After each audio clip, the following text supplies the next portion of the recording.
Est-ce que notre système éducatif répond réellement aux besoins de nos enfants? Et donc, Scientia essaye un peu de répondre à cette problématique qui est d'éveiller la curiosité scientifique des enfants, de les éloigner des écrans et aussi d'essayer de créer un pont entre ce qu'on voit à l'école et ce qu'on est en train de vivre dans notre vie quotidienne. Et donc, finalement, Scientia ne prétend pas remplacer le système éducatif, mais elle vient consolider et réconforter le système éducatif pour un enfant bien épanoui dans sa tête, mais aussi dans son corps.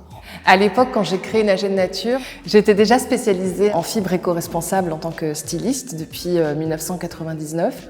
Et donc, c'est vraiment toutes ces passions-là qui m'ont amenée à créer Nager de Nature. J'ai eu envie de réunir tout ce que je savais faire au sein d'une seule et même marque. Alors moi, je pratique le sport de l'escalade depuis 2011, ça fait une bonne dizaine d'années. Et avec des amis en Tunisie, on s'était dit que c'était dommage de ne pas pouvoir développer ce sport en Tunisie, que ça ne soit pas connu le grand public et qu'on n'ait pas les moyens en Tunisie de pouvoir le pratiquer et de pouvoir développer ses compétences en escalade et pouvoir profiter des falaises tunisiennes comme bon grimpeur pourrait le faire à l'étranger. Tout a commencé durant ma période de grossesse. Au cours de ma grossesse, donc, j'ai découvert que j'avais une maladie endocrinienne. Je décide donc de lancer une marque qui soit clean, qui soit sans perturbateurs endocriniens et qui soit donc destinée pour les bébés et enfants puisqu'ils sont les plus sensibles aux perturbateurs endocriniens. À un certain moment, ma fille est née et je commençais à sentir le besoin pressant et urgent de mettre en place mon projet. J'ai à maintes reprises sollicité beaucoup de mamans autour de moi à mettre en place ensemble une structure qui pouvait à la fois être sécurisante et épanouissante pour nos enfants. Depuis ce moment-là, on n'a pas arrêté d'être en va-et-vient envers ces personnes, les engager un peu dans la prise de décision, dans les choix à faire, les faire participer même d'une manière indirecte.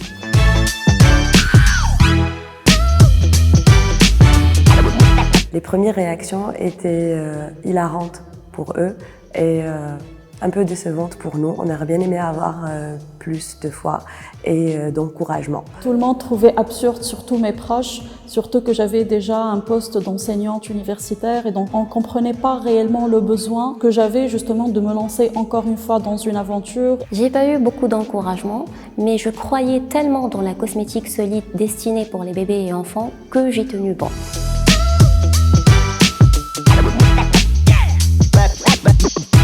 En réalité, il y avait déjà des falaises qui commençaient à être équipées depuis 2012 par des associations françaises et quelques locaux tunisiens qui commençaient à être formés. Mais ce sport commençait déjà à être connu à partir de là, mais c'était sur des petits groupes de personnes qui vivaient pas loin de la falaise ou alors qui avaient les moyens d'y aller et qui connaissaient l'endroit et qui avaient accès au matériel. Et donc à partir de là, on a commencé à regarder cette niche de personnes et on savait que ça avait des chances de plaire. Je ne me suis pas posé trop de questions et je me suis dit c'est vraiment ce que je veux faire.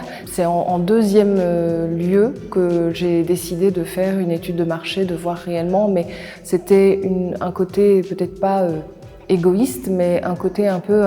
je voudrais proposer ce que je vis déjà depuis des années tous les jours. C'était pas pour répondre à une demande d'un marché, c'était plutôt pour susciter et créer l'offre. J'ai dû jongler à un certain moment pour créer un service envers ces personnes qui étaient demandeuses de quelque chose que je ne proposais pas encore. Donc elles sont encore là, en train de formuler et structurer le projet qui est un peu modelé grâce à elles.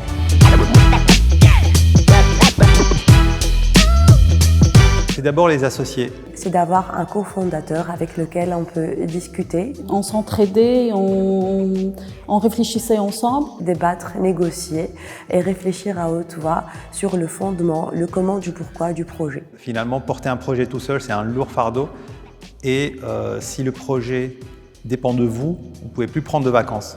Vous ne pouvez plus vous absenter.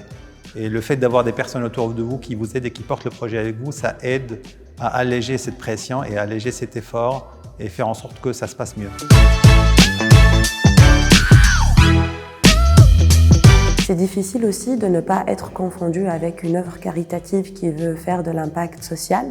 ou une association de quartier qui veut sensibiliser les jeunes ou les petits à l'écologie et au jardinage. La plus grande difficulté pour moi quand j'ai commencé il y a 11 ans, c'était qu'à l'époque le public n'était pas encore sensibilisé à ces questions de yoga, de bien-être, de méditation, de cuisine saine, de zéro déchet, de produits écolos et de vie écolo en général. C'était vraiment pas du tout à la mode à l'époque. Donc tout ça a créé beaucoup de doutes, de questionnements, de est-ce que je suis prêt, est-ce que je ne suis pas prêt, est-ce que c'est assez mûr, est-ce que c'est le moment de lancer, est-ce que le public est prêt à écouter, à acheter, à payer pour un service pareil. Il y avait également les financiers et les investisseurs qui ne voyaient aucun avenir et qui me disaient clairement, et je suis très fière parce qu'aujourd'hui quand je les recroise, ils disent que j'étais visionnaire, donc c'est pas mal.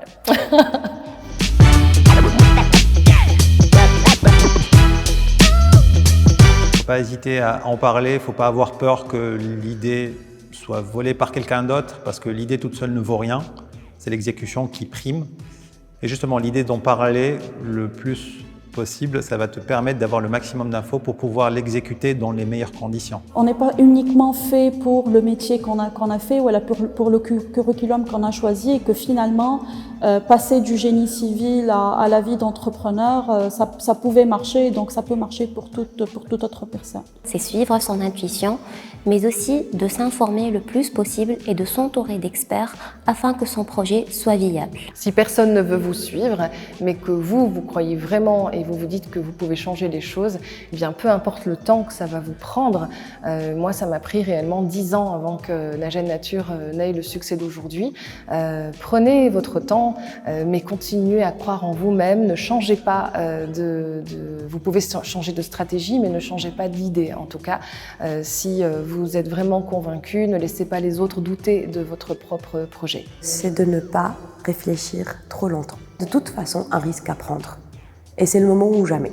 Mais c'est pas grave de se tromper au début et c'est pas grave de ne pas confronter le grand public braqué avec toutes ces caméras sur toi, avec des doutes et avec un produit qui ne soit pas vraiment le plus parfait ou au moins comme toi, tu le conçois dans ta tête.